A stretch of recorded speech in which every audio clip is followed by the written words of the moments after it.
computer. Okay, I think we're recording now. My name is Francesca Altamura, and I'm a New York-based curator and organizer in conversation with Granada-based artist Natalia Stuyk, who's participating in Control the Virus Volume 3, a year-long digital exhibition curated by Martin Mayorga and Vanessa Morel, founders of Data Eagle Art, and Zaiba Bar, artist and founder of Her Visions. We're going to be doing a little Q&A to really discuss the practicalities of your work. And so to begin, can you describe the intention behind it? Also, give us the title and sort of what were your thoughts in making this net-based work for Control the Virus? It's called Heliocene, and it's a audiovisual expression of the weather around the sun in real time. I can't actually remember why I sent this to Control the Virus. This is just like early 2020, and I swear something to do with the pandemic and short-term memory thing means that I can't think that far back. But anyway, so like I wanted to do a data viz project, and I wanted to challenge myself because I'm so used to working just as a video-based artist. So I wanted to try something that had a bit more interactivity and something that maybe was out of my comfort zone a bit. The sun specifically is just an interest of mine, and astrophysics in general. So I thought it'd be a good opportunity to marry both of those concepts, and I don't usually get an opportunity to work on sciencey stuff either. I love that. We're all having a lot of trouble remembering things, so it's like, what is time? Are you able to talk about where this interest in astrophysics and also the sun came from? Because I know in our previous conversation, I, for example, told you that I never think about the sun unless I'm at the beach. So, yeah, where's that interest stemming from?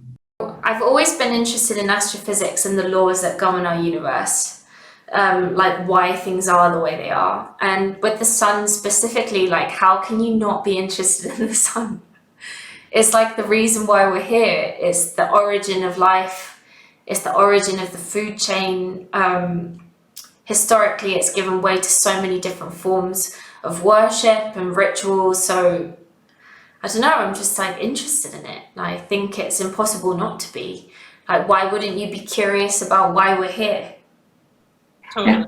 It's taken for granted, that's for sure. But I think, you know, your project is a bit of a, you know, a piece in admiration for it, it seems. And you sort of have a personal narrative that's tied into that, that I thought was interesting to bring to this conversation with your father. Yeah, so my dad's a naval architect. When I was a kid, he would teach me about like fluid dynamics and the laws of physics, and why, you know, when you drop something and it falls to the ground, like what gives it more or less resistance, what would make it move faster. We'd play with Meccano and make like little motorized helicopters, even though obviously they didn't fly. But it was just like loads of fun. He just made learning fun. He made like science really interesting. And like all of that learning about natural motion has obviously informed my work as an adult.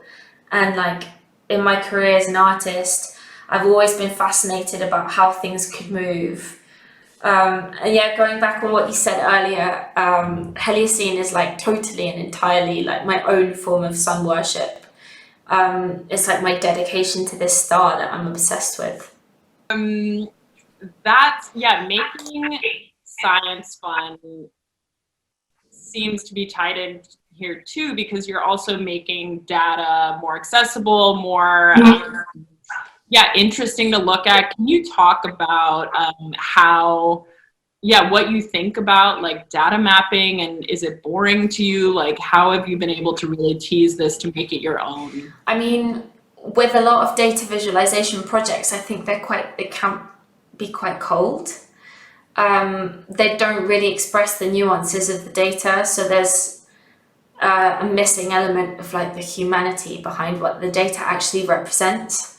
And visually, I don't know, I feel like there's this overarching aesthetic of like CGI and glowing wireframes that look a little bit like a YouTube tutorial maybe. Um, so yeah, it's just like breathing humanity into the numbers and making them more appealing to people who maybe don't understand the concept behind it, or just being able to like intuitively understand what the data means without being an expert. So with Heliocene particularly, one of the end goals was that it could potentially appeal to people who don't know anything about astrophysics or physics in general. While I was doing my research, I actually found this woman who I think she's a basket weaver. Her name's Natalie Maybach, or Maybach. I don't know how to pronounce her name. But she's like, she makes these insane three-dimensional sculptures from ocean storm data, from like rope and wood and paper, and they're like these 3D musical scores that can actually be played by musicians. So that's a little bit of the humanity that's missing from a lot of data visualization projects that are purely digital. And that's the, I want to be able to communicate the power behind what the data means, but like the magnetic nature of all the components that come together, and like the sheer force of the sun and all the beauty that comes out of that. Can you talk about what is the data? Like, what are we seeing each time we log into this project? The project's made possible by open data. So now there's like this huge wealth of data that is now accessible by everyone. So that part's really exciting. The gatekeepers are changing. But the data is made available by the Space Weather Prediction Center in the US, and they collate data from all the loads of satellites that are like 1 million miles away from Earth. They collate all these numbers and stuff into databases that are publicly available. And then I take out the specific information that I need for the project and draw the conclusions that I need to inform the visual experience. So I mean, it's kind of boring to explain. I could show you a screenshot and you'd be like, right, yeah, no, okay, get it. It's essentially a glorified spreadsheet. That seems really important. What you're doing though is, like making a spreadsheet better. I think to round out this Q&A that we're having, it'd be great to hear what your hand was in actually making the website, because from what I understand, you really used your sort of lockdown time productively. Yeah, it's worth saying that I pitched Heliocene without having any idea how to make it, or like even if I could make it. I started it in VVVV, which is this node-based programming, like visual programming software. So you're not actually doing any coding. But then I had an issue trying to put it online, so I had to find an alternative, and then I came across Cables GL, which is another amazing node-based visual programming tool, but it's purely JavaScript, so it just natively works on the internet. Like you make it in the browser, so there's no software. But I basically had to learn how to use that from scratch. When I first started the project, I consulted Dr. Lizette Guzman and Dr. Miho Janvier, who are two astrophysicists, to make sure that my conclusions on the data weren't like wildly off. Dr. Janvier is actually a solar scientist on the, she's working on the incredible Solar Orbiter mission, so talking to her was just so cool. But yeah, so I've done everything. I've done the concept, coding, development, design, sound, all of it.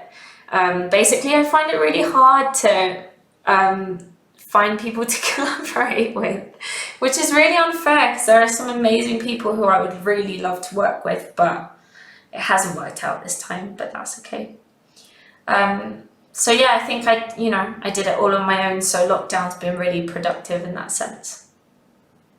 Great. I mean, that's great. It's going to be so impressive when we finally see this debut.